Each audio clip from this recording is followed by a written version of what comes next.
10 truck অস্ত্র মামলায় সাবেক স্বরাষ্ট্র প্রতিমন্ত্রী লুৎফুজ্জামান বাবরকে খালাস দিয়ে রায় ঘোষণা করেছেন হাইকোর্ট। ফলে তাকে মুক্তি দিতে আর কোনো বাধা নেই।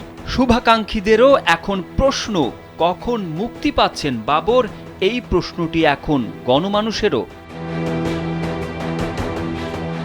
2001 সালে বিএনপির নেতৃত্বাধীন 4 দলীয় জোট সরকার গঠন করার পর যে কয়েকজন ব্যক্তি দলের কাছে গুরুত্বপূর্ণ ছিলেন তাদের মধ্যে স্বরাষ্ট্র প্রতিমন্ত্রী লুৎফুজ্জামান বাবর ছিলেন অন্যতম।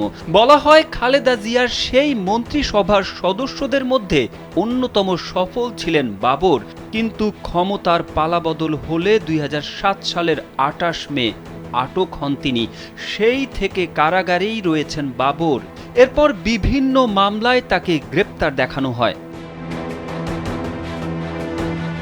দীর্ঘ প্রায় 17 বছরে বদলে গেছে অনেক কিছু, বদলেছেন বাবর নিজেও। তৎকালীন স্বরাষ্ট্র প্রতিমন্ত্রী বাবর অনেকটা হিরোয়েটিক ভঙ্গিতে মিডিয়ার সামনে কথা বলতেন। চলনে বলনে ফুটে উঠত আত্মবিশ্বাস। কিন্তু সময়ের পরিক্রমায় তার চেহারায় এসেছে বয়সের ছাপ, চুলদাড়িও পেকেছে। বিভিন্ন সময় খবরের শিরোনামেও দেখা গেছে জেলখানায় নামাজ ও কোরআন তেলাওয়াত করে সময় কাটান তিনি।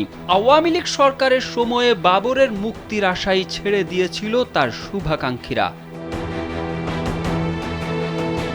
কিন্তু 5 আগস্টের গণ অভ্যুত্থানের মধ্য দিয়ে ঘটে রাজনৈতিক পট পরিবর্তন। পরিবর্তিত পরিস্থিতিতে গত 18 ডিসেম্বর 10 ট্রাক অস্ত্র আটকের ঘটনায় দায়ের হওয়া চোরাচালান মামলায় ফাঁসির সাজা থেকে খালাস পান বাবর।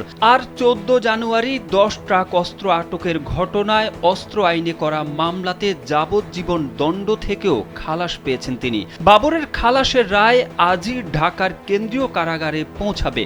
রায় সেখানে যাওয়ার পর দ্রুততম সময়ের মধ্যে মুক্তি পাবেন বলে আশা প্রকাশ করেছেন বাবরের আইনজীবী শিশির মনির। কারামুক্তির বিষয়ে জানতে চাইলে ঢাকা কেন্দ্রীয় কারাগারের senior jail super Suraiya Akhter একটি গণমাধ্যমকে বলেন, কারামুক্তির কাগজপত্র একটার পর একটা পাচ্ছি, তবে সবগুলো এখনো এসে পৌঁছেনি। 2004 সালের 1 এপ্রিল CUFL ঘাট থেকে আটক করা হয় 10 ট্রাক ভর্তি অস্ত্রের চালান।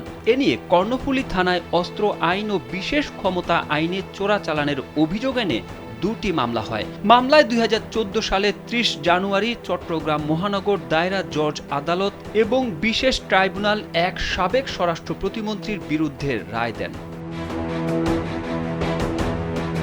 তারেক আহমেদ, কালবেলা।